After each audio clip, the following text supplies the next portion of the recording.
संजय राउत जैसे नेता हो या फिर कांग्रेस में राहुल गांधी और उनकी कंपनी हो, इन लोगों को तो ओवैसी से सीखना चाहिए।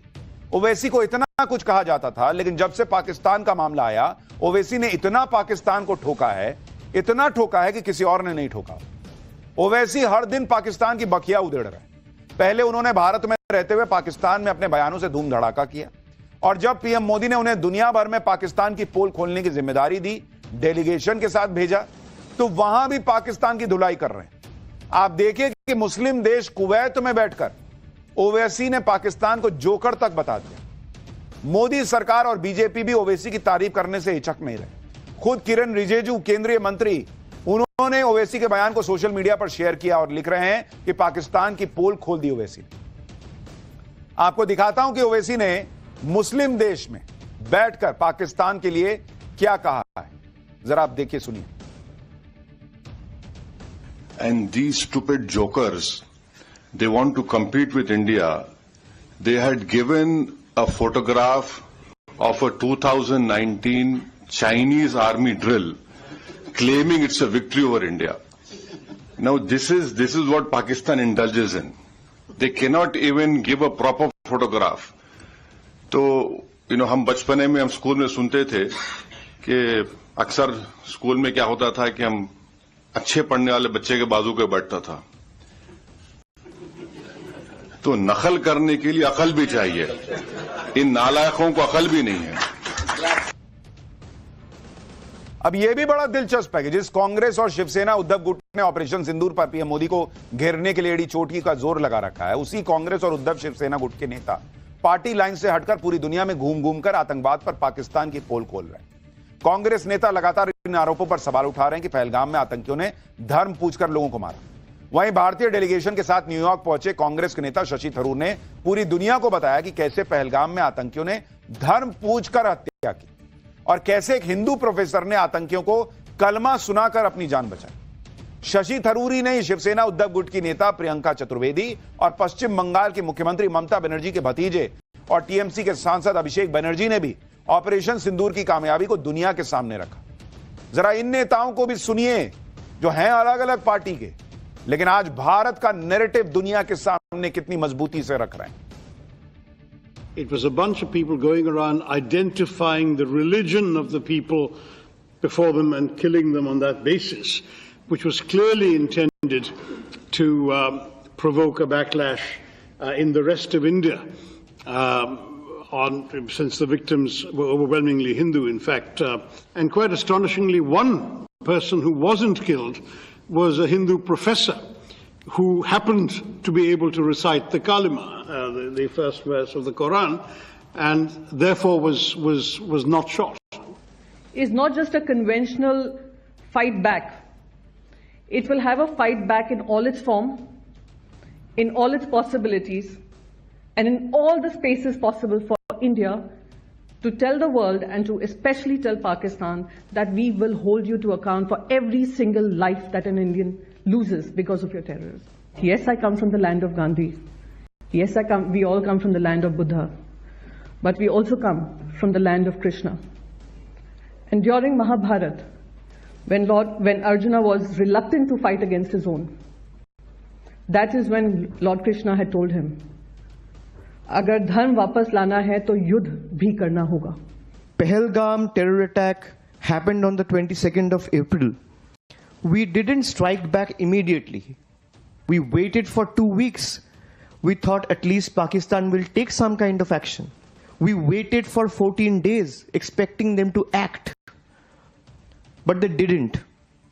What India did was firm in resolve, yet honorable in action. We striked and destroyed 9 terror infrastructures that was in Pakistan occupied Jammu and Kashmir and in Pakistan.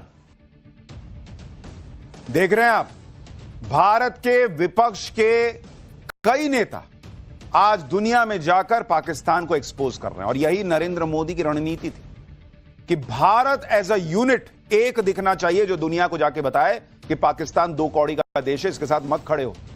यह दुनिया में आतंक फैलाता है, और जब भारत यूनाइटेड होकर दुनिया में यह कह रहा है तो पाकिस्तान कितना आतंक फैलाता है, क्या हरकतें करता है, यह दुनिया को मानना पड़ रहा है।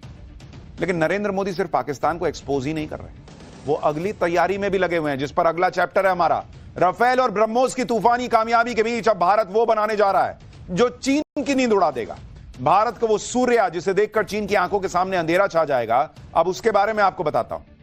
ऑपरेशन सिंदूर में भारत की सेना की ताकत तो पूरी दुनिया देख चुकी है। ब्रह्मोस राफेल की जोड़ी ने पाकिस्तान का धुआं उड़ा दिया। मेड इन इंडिया हथियारों का पूरी दुनिया में डंका बज रहा है, लेकिन अभी आगे की लड़ाई बाकी है। अब भारत ऐसा हथियार बनाने जा रहा है जिससे पाकिस्तान छोड़िए चीन की भी नींद उड़ जाएगी। नरेंद्र मोदी ने तय कर लिया है कि भारत अब एडवांस फाइटर जेट्स के मामले में भी आत्मनिर्भर बनेगा। अब भारत अपना खुद का 5th generation advanced medium combat aircraft यानी AMCA बनाने जा रहा है। मंगलवार को रक्षा मंत्री राजनाथ सिंह ने AMCA प्रोजेक्ट को मंजूरी दे दी है। शुरुआत में इस प्रोजेक्ट के लिए 15,000 करोड़ रुपए का अमाउंट रखा गया है, अलॉट किया गया है। AMCA देश में ही विकसित होने वाला दूसरा फाइटर एयरक्राफ्ट होगा। इससे पहले भारत अपना खुद का लाइट कॉम्बैट एयरक्राफ्ट यानी LCA तेजस तैयार कर चुका है। 2 साल पहले नरेंद्र मोदी ने तेजस में उड़ान भी भरी थी, ये तस्वीरें देखिए। तब वो स्वदेशी फाइटर जेट में उड़ान भरने वाले देश के पहले प्रधानमंत्री बन गए थे। भारत के इस नए फैसले ने वर्ल्ड लेवल पर हलचल मचा दी है, क्योंकि अमेरिका लंबे वक्त से भारत को अपना 5th generation fighter jet F-35 बेचने की फिराक में है। रूस भी भारत को अपने 5th generation Sukhoi 57 technology transfer के साथ देने की पेशकश कर चुका है। भारत जल्दी ही दुनिया का चौथा देश बनने वाला है जिसके पास अपना स्वदेशी 5th जनरेशन फाइटर जेट हो पाएगा। भारत के लिए AMCA की इंपॉर्टेंस क्या है, इसमें वो कौन सी खूबियां होंगी जिनसे चीन और पाकिस्तान को डरना जरूरी है, आज आपको बताऊंगा विस्तार से। आपको भारत के उस सूर्य से मिलवाऊंगा जिसे देखकर चीन की आंखों के सामने अंधेरा छा जाएगा। लेकिन 5th जनरेशन फाइटर जेट जो भारत बनाने की तैयारी शुरू कर चुका है, जरा उसकी एक झलक भी देखिए।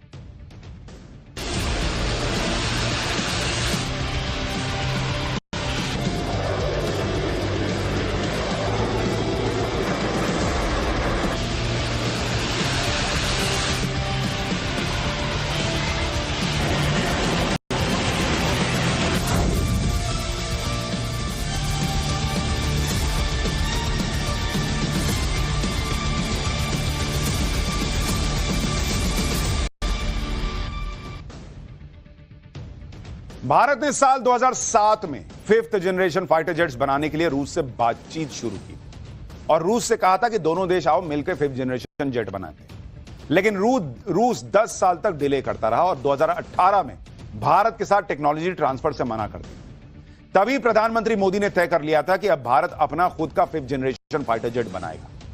5th जनरेशन AMCA को भारत में ही डिजाइन किया गया। AMCA प्रोजेक्ट को एरोनॉटिकल डेवलपमेंट एजेंसी यानी ADA लीड करेगी।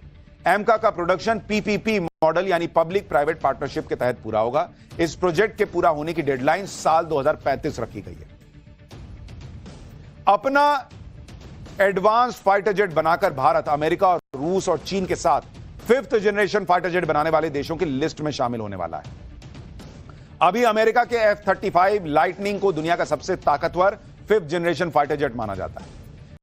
इसके पास अब तक 1000 से ज्यादा यूनिट्स बिक चुके हैं और 20 से ज्यादा देश इसका इस्तेमाल करते हैं। रूस का Su-57E फाइटर जेट भी दुनिया के सबसे advance 5th generation fighter jets में से एक है। रूस भी कई देशों को यह फाइटर जेट बेच चुका है और भारत को भी बेचना चाहता है। भारत के सबसे बड़े दुश्मन चीन के पास पहले से ही करीब 300 J-20 5th generation fighter jets हैं। चीन हर साल अपने बेड़े में औसतन 60 J-20 शामिल कर रहा है। इसके अलावा चीन के पास 5th generation J-35A fighter jet भी है जिसे चीन बहुत जल्द पाकिस्तान को भी सौंपने वाला है। दावे के मुताबिक चीन और पाकिस्तान के बीच 40 J-35A की डील हो गई है। चीन इसी साल पाकिस्तान को 12 J-35A की डिलीवरी दे सकता है। दावा तो यह भी है कि चीन ने पाकिस्तान को 50% का डिस्काउंट भी दिया। आर्थिक तौर पर लड़खड़ाया हुआ पाकिस्तान चीनी फाइटर जेट्स के लिए भुगतान कैसे करेगा, उनका मेंटेनेंस कैसे करेगा, यह बड़ा सवाल है। इसलिए जानकारों का मानना है कि भारत को काउंटर करने के लिए ही चीन काफी कम कीमत पर अपने 5th generation fighter jets Pakistan को दे रहा है। और भारत का भाई हो सकता है यह AMCA प्रोजेक्ट आने में, चूंकि अभी समय है, भारत भी 5th जनरेशन फाइटर जेट रूस या अमेरिका से ले ले, लेकिन भारत लॉन्ग रन में आत्मनिर्भर बनने की तरफ एक और बड़ा कदम बढ़ा चुका है जब वो ये 5th जनरेशन फाइटर जेट बनाने जा रहा है। और ये AMCA प्रोजेक्ट चीन की इसी चालबाजी का जवाब होगा। आप ये भी समझिए कि किसी भी फाइटर जेट को 5th जनरेशन बनाने के लिए 4 बड़ी रिक्वायरमेंट होती है। आपके भी मन मान रहा होगा ना कि भाई 5th जनरेशन फाइटर जेट क्या होता है, राफेल 4.5 जनरेशन क्यों है।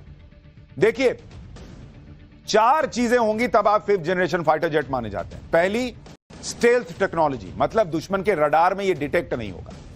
AMCA के इस फीचर को लो रडार क्रॉस सेक्शन कहा जाता है। दूसरी रिक्वायरमेंट होती है इंटरनल वेपन स्टोरेज, यानी इसमें हथियारों को छिपाने के लिए सीक्रेट स्पॉट होते हैं, बाहर से हथियार दिखाई नहीं देते। 5th generation fighter jet super cruise speed में उड़ते हैं, यानी इनकी स्पीड आवाज ध्वनि की स्पीड से ज्यादा होती है। भारत के AMCA की स्पीड 1975 किलोमीटर प्रति घंटा तक होगी, जो आवाज की स्पीड से करीब दोगुनी है। और इन फाइटर जेट्स में मल्टी रोल कैपेबिलिटी होती है, मतलब ये युद्ध भी कर सकते हैं, बॉम्बिंग भी कर सकते हैं और एयर डिफेंस भी कर सकते हैं। भारत का 5th जनरेशन AMCA इन सारी खूबियों से लैस होगा, जिसका फर्स्ट लुक आप इस वक्त टीवी स्क्रीन पर देख रहे हैं। यह भारत के AMCA का प्रोटोटाइप मॉडल है जो आप स्क्रीन पर देख रहे हैं, जिसका डिजाइन DRDO ने तैयार किया है। इसकी रेंज 1000 किलोमीटर से ज्यादा होगी, यानी पूरा पाकिस्तान इसकी रेंज में होगा। जब देश के दुश्मन प्लान बनाते हैं तो नरेंद्र मोदी पहले से ही उसका तोड़ भी तैयार करने में विश्वास रखते हैं। चीन अभी पाकिस्तान को स्टेल्थ फाइटर जेट देने की सोच रहा है और भारत ने उसका तोड़ भी तैयार कर लिया है, जिसका नाम है सूर्या, जो भारत में बना पहला ऐसा रडार है जो F-22, F-35 जैसे स्टील्थ फाइटर जेट्स को भी हवा में पकड़ लेता है। चीन के J-20, J-35 जैसे प्लेन तो इसके सामने छिप भी नहीं पाएंगे, क्योंकि सूर्या रडार को फाइटर जेट्स की स्टेल्थ क्षमता को बेअसर करने के लिए डिजाइन किया गया है और इसीलिए इसका नाम है सूर्या। इतनी रोशनी, सूर्य की रोशनी में कुछ नहीं छिपता, तो सूर्या से भी कोई छिप नहीं सकता। किसी भी 5th जनरेशन फाइटर जेट की सबसे बड़ी ताकत रडार से बचने की क्षमता होती है, जिसे सूर्या रडार खत्म कर देता है। सूर्या रडार की एक बड़ी ताकत यह भी है कि इसे हाई मोबिलिटी व्हीकल प्लेटफॉर्म पर तैनात किया जा सकता है, यानी इसे युद्ध क्षेत्र में कहीं ले जाइए, कहीं लगा दीजिए। इतना ही नहीं, सूर्या रडार से सरफेस टू एयर मिसाइलों को पहले से टारगेट अलर्ट दिया जा सकता है। मल्टी सेंसर फ्यूजन तकनीक से टारगेट का सटीक पता लगाया जा सकता है। इस रडार सिस्टम के पास 185 किलोमीटर से ज्यादा की डिटेक्शन रेंज है। भारत सिर्फ आसमान में ही नहीं बल्कि समंदर के अंदर भी अपनी ताकत बढ़ा रहा है और इसके लिए भी मोदी सरकार ने 44,000 करोड़ रुपए का प्लान तैयार किया है, जिससे चीन और पाकिस्तान की चालबाजियां समंदर में ही डूब जाएंगी। मोदी सरकार जल्द ही 12 माइन स्वीपर्स युद्धपोतों की खरीद को मंजूरी दे सकती है। ये ऐसे युद्धपोत होते हैं जो समुद्र में छिपी बारूदी सुरंगों का पता लगाकर उन्हें नष्ट कर देते हैं। इस युद्धपोत से बंदरगाहों, जहाज या फिर समुद्री व्यापार को नुकसान पहुंचाने की कोशिश को नाकाम किया जा सकता है। युद्धपोत कैसे काम करते हैं यह आप एक वीडियो में देखिए, जिसमें दिखता है कि कैसे समंदर में बिछी माइंस को यह युद्धपोत तबाह कर देता है। आप देखिए, डिफेंस एक्सपर्ट्स के मुताबिक चीन और पाकिस्तान से चुनौतियों के बीच यह माइन स्वीपर समंदर के अंदर भारत के लिए बहुत कारगर साबित हो सकता है, खास तौर से चीन के खिलाफ जो हिंद प्रशांत महासागर में घुसपैठ करता रहता है। तो पूरा इलाज जो है कैसे करना है उसका इंतजाम हो रहा है और भविष्य के लिए भी भारत को तैयार करने की तैयारी जो है वो जबरदस्त गति से आगे बढ़ रही है। पाकिस्तान और चीन के लिए कौन सा नया तूफान आएगा ये तो वक्त बताएगा।